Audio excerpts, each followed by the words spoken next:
দেখেন, ধন্যবাদ আপনাকে। আসলে বাংলাদেশের যতগুলো উপজেলা আছে তার ভিতরে 3টি উপজেলা আমি সারা বাংলাদেশে আমার জরিপ করা আছে।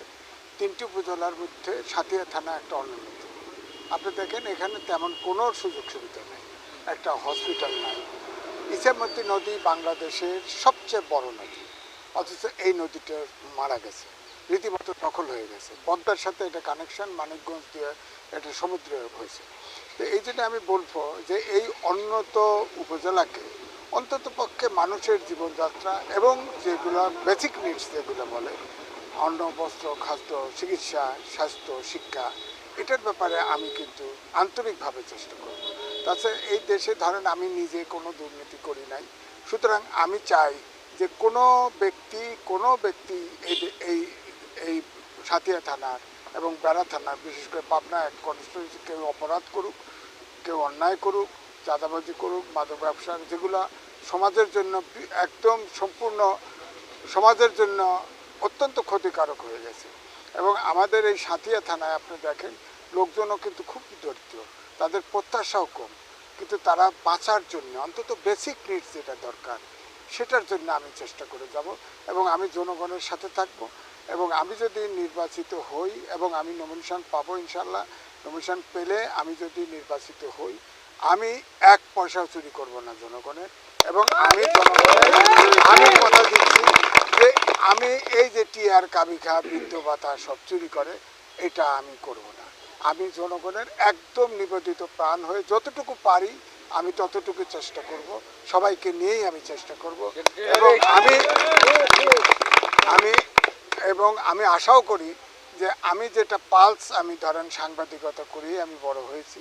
এবং আমার শুধু এখানে নয়, আপনারা জানেন যে আওয়ামী লীগের দুঃশাসনের শেষের 5 বছর আমি টেলিভিশনে একা কথা বলেছি।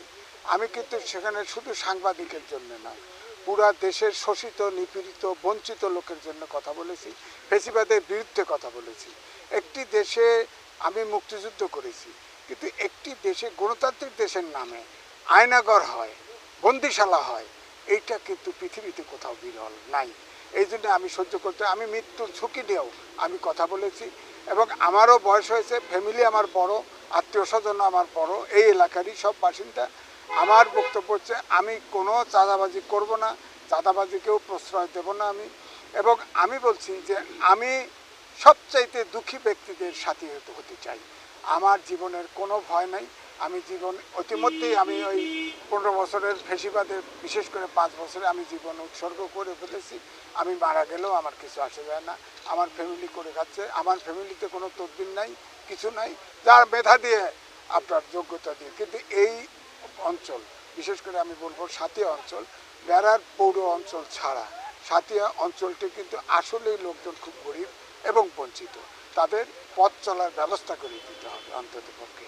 এবং সাতিয়াটা সারা বাংলাদেশের সবচাইতে দরিদ্রতম একটা উপজেলা, সুযোগ সুবিধা বঞ্চিত এলাকা, এটা অন্তত পক্ষে আমি দূর করে দেব।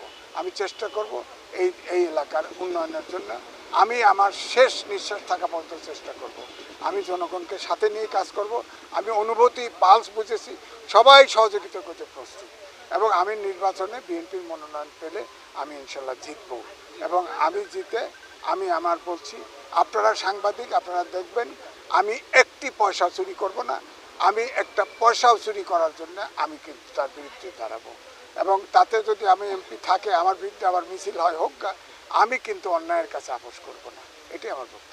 বিএনপির একদম খাস লোক ছাড়া নমিনেশন এবার দিবে না কোনো ভাড়াটিয়া। এই এলাকাটায় বিশেষ করে সাতিয়া, বেড়া, পাবনা 1 আসনে প্রায় সবসময়ই আপনি দেখেন, প্রথম সময়ে বিএনপির মির্জা আব্দুল আওয়াল তাকে নমিনেশন দিয়েছিল। এরপরে সবসময়ই এই অঞ্চলটায় বাইরের থেকে লোক এনে নেতৃত্ব দেওয়া হয়েছে। এই জন্য এখানে মানুষরা বঞ্চিত থেকে গেছে। যে যখন এমপি হয়েছে, এখানে বিএনপির ভোটও বেশি, কিন্তু বিএনপির ভোটে এমপি হয়েছে, কিন্তু তাদের দুর্দশা ঘষে নেই। এই জন্য এবারে আমি বলবো একটা বড় পার্টিতে দেশে বিদেশে টক শোতে বিভিন্নভাবে কিন্তু একটা পার্টি বড় পার্টির পক্ষে এবার যেমন এবার দেখেন আপনার বিদেশি প্রবাসীরা ভোটার হচ্ছে। এখন যিনি ভোটার হন তিনি তো নির্বাচনও করতে পারেন। ধরেন আমি এই এলাকারই জন্ম, আমি সাথিয়ারই ছেলে, আমি সাথিয়াই বাস করি। এবারে আমার ধারণা এই কারণেই আমাকে বেছে নেওয়া হচ্ছে যে অন্তত পক্ষে আমি যোগ্যতার বিচারে বিএনপির কাছে আমার ধারণা, আমার বিবেচনা, আমার সাথে কথাও হয়েছে অনেকের, আমার বিবেচনা এবার আমি নমিনেশন পাবো এবং আমি জিতবো ইনশাল্লাহ।